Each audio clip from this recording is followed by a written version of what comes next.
Hey, hello, Fox, students, and dear aspirants. Welcome to our channel, the Professors Academy. So, today we're gonna start a new topic called ratio and proportion. So, let's get started. So, let's start with the concept.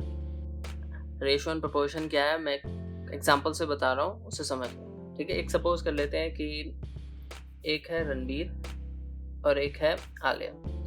ठीक है, और रणबीर और आलिया दोनों जाते हैं अपने किसी भी रिलेटिव के पास XYZ, और वहाँ से वापस आने लगते हैं तो रणबीर को उनके रिलेटिव देते हैं 100 रुपीज़ और आलिया को देते हैं 50 रुपीज़.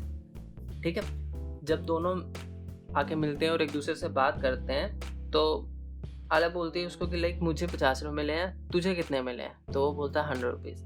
सो बेसिकली मेरे कहने का मतलब क्या है, रेशियो का मतलब ही यही होता है कंपैरिजन. जब भी किसी भी दो चीज़ों या दो से ज़्यादा का कंपैरिजन होगा उसको रेशियो कहेंगे. ठीक है, चलो लेट्स स्टार्ट करते हैं इसको. अब इसका रेशियो निकालते हैं. तो रेशियो क्या, 1 ज़ा 2 ज़ा, सो 2:1. सो रणबीर एंड आलिया का रेशियो क्या बना, 2:1. और जब अगर आलिया उसको बोलेगी तो रणबीर का क्या रेशियो बनेगा, वो ये बोलेगी कि मेरा दुगना मिला है तुझे. Means you got twicer than me, means मेरे से डबल मिला है तुझे. मतलब जो भी अमाउंट उसके रिलेटिव से मिला था XYZ. ठीक है, चलो एक एग्जांपल और लेते हैं. सपोज कर लेते हैं कि एक एडम है और उसको मिलते हैं 8 टाइम्स ऑफ ईव. What that means, I'm trying to say कि जो एडम उसको मिला है 8 टाइम्स ऑफ ईव. मतलब जो एडम का शेयर है ईव के कंपैरेटिवली 8 है और ईव को उसका एक पार्ट मिला है. जितना भी टोटल पार्ट मिला उसका 8वां पार्ट एडम को मिला और एक पार्ट ईव को मिला. ठीक है, चलो एक एग्जांपल और लेते हैं, उससे ज़्यादा अच्छे से क्लियर होगा. सपोज कर लेते हैं एक पर्सन है सौरभ, दूसरा है गौरव. ठीक है, और उन दोनों को मिला के 1100 रुपीज़ मिले हैं. ठीक है, जो सौरभ ने पार्ट दिया वो अपना 3rd पार्ट दिया है और जो गौरव का उसमें पार्ट है वो 8th है. ठीक है, इन दोनों. ठीक है, अब मैं इसमें से क्वेश्चन पूछ लेता हूँ कि गौरव ने कितने पैसे डाले, कैसे निकालेंगे? बहुत इजी है, हम लोग सीधा रेशियो निकालेंगे सौरभ एंड गौरव का. तो सौरभ का कितना पार्ट था, 3rd, और 8th पार्ट था गौरव का. ठीक है, और हमें गौरव का ही निकालना है. तो हम बताए क्या करेंगे, पहले हम देखेंगे इनका टोटल क्या है, कितने पार्ट में डिवाइड है ये. मतलब 8 और 3 11, मतलब टोटल पार्ट था 11, जिसमें से 8 पार्ट था गौरव का, 3rd पार्ट था सौरभ का. और इस 11 की हमें वैल्यू कितनी दी है, 1100. सो दैट मीन्स एक की वैल्यू होगी 100. ठीक है, अब हमसे पूछा क्या है, गौरव का निकालना है. It's really easy. So Gaurav total कितना था पार्ट, 11, कितने में से, 1100 में से. सो दैट मीन्स गौरव का हुआ 800. अब सपोज कर लो 800 रुपीज़ दिए गौरव ने, मतलब कॉन्ट्रीब्यूट. अब सपोज कर लो उसने पूछ लिया होता सौरभ का. सेम प्रोसेस हम सौरभ के लिए करते. सौरभ का कितना पार्ट है, 8, टोटल कितना पार्ट है, 1100, 100, दैट मीन्स 300. मैंने ये दोनों सिनेरियो इसलिए अलग अलग बताया कि कभी कभार सपोज 8 नहीं 8 3rd, तो थोड़ी कंफ्यूजन होती है कि हाँ इसमें 8 पार्ट लिए तो इसमें क्या लेंगे. तो इसलिए वैसे अगर दोनों का अलग अलग पार्ट निकालना होता तो हम क्या करते, 800, 1100 में से 800 माइनस करते, 300 सौरभ का पार्ट आ जाता. ठीक है,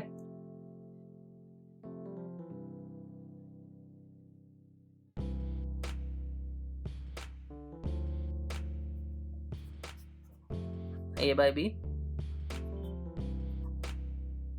ठीक है, A रेशियो B, A का 4th पार्ट, B का 3rd पार्ट. अब इन दोनों का पहले पूरे पार्ट्स कितने हैं, 7. ओके, 7, और इस 7 की वैल्यू हमें कितनी दी है, 700. दैट मीन्स एक की वैल्यू होगी 100. ठीक है, अब हमसे पूछा है A माइनस B. सो अब देखो इन दोनों में डिफरेंस कितने का है, 1 का ना, ठीक है, और कितने पार्ट है, 7, और टोटल कितना है, 700, that means 100। So a minus B हो गया हमारा 100 आंसर, है ना। ये डिफरेंस निकाला है, ये वाला पार्ट निकाला है हमें, क्योंकि हमें a माइनस बी निकालना है ना, दोनों का डिफरेंस निकालना है, इसलिए ये हमने किया। ठीक है, चलो अब अगला करते हैं।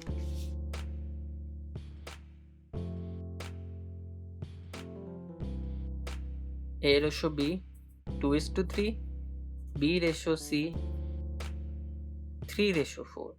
अब देखो हमसे पूछा है a ratio b ratio c ratio निकालना है, ठीक है। तो अब देखो यहाँ a कितना है, 2, 3 दोनों में सेम है नंबर, तो दैट मीन्स हम 3 we can write directly and 4 c। अभी तो यहाँ b सेम है तो हमने डायरेक्ट आंसर निकाल दिया, बट आप जब सपोज कर लो कि अगर b सेम ना हो तो कैसे करना है, वो अगले एग्जाम्पल में बता रहा हूँ। देखो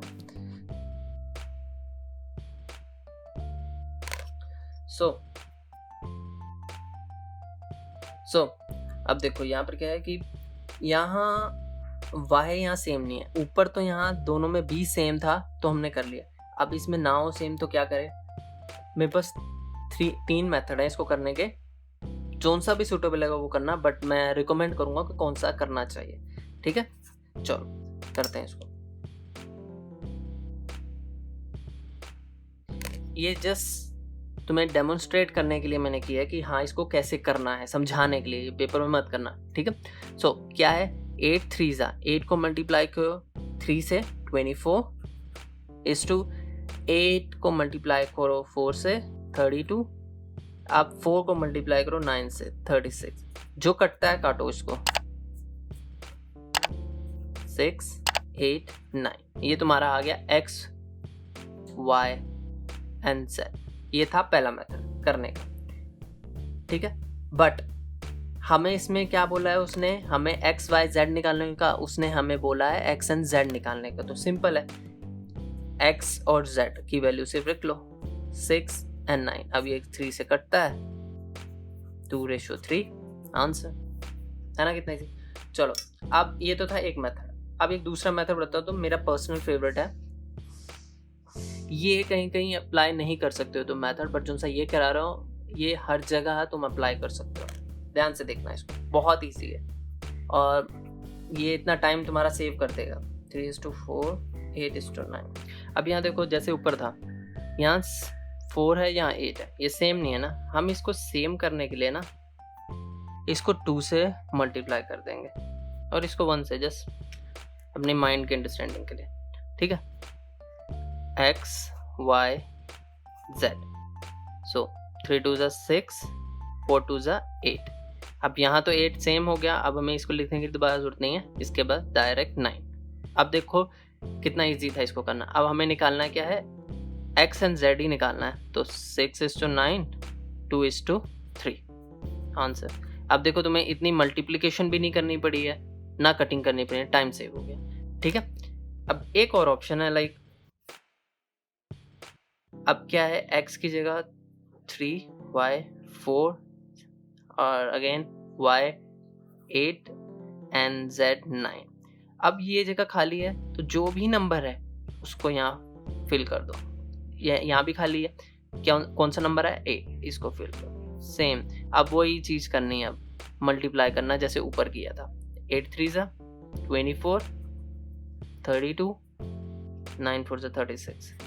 ठीक है, सेम जो कटता है काट दो, 6 8 9। हमें वही y एंड z निकालना है, 6 and 9 2:3 answer. This is best to try because ये टाइम सेवर है। ठीक है, चलो